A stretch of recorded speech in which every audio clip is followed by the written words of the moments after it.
Hi friends, India just மிஸ்ஸில் தப்பிச்சிட்டாங்க.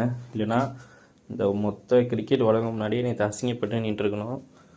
Netherlands கூட அவ்வளோ கஷ்டப்பட்டு நேற்று ஜெயிச்சிருக்காங்க. இது இந்தியா சூப்பர் 8க்கு போகிறதுக்கு முன்னாடி ஒரு ரொம்ப வருத்தமான விஷயம். இந்தியா இந்த மாதிரி ப்ளே பண்ணுவாங்கன்னு நினச்சி கூட பார்க்கல. கௌதம் கம்பீர் ஒரு சில முக்கியமான டிசிஷன்ஸ்லாம் எடுக்க வேண்டியது இருக்குது. அபிஷேக் சர்மா இந்த வேர்ல்டு கப்பில் தொடர்ந்து 3 மேட்ச்சு 3 டக்கு.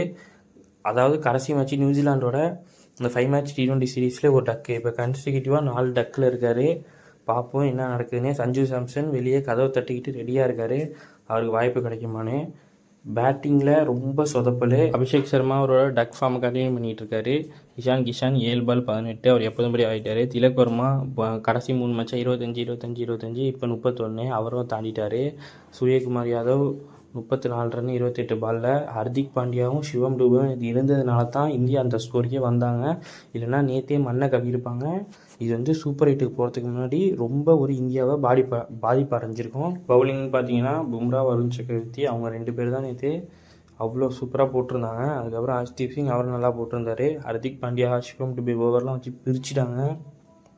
நேற்று இந்தியா ஜெயிச்சது ஜஸ்ட் மிஸ்ஸு தான். பார்ப்போம். இந்த மாதிரி சூப்பர் 8ல் விளாண்டா இந்தியா செமிஃபைனல்ஸுக்கு போகிறதே ரொம்ப கஷ்டமாயிடும்.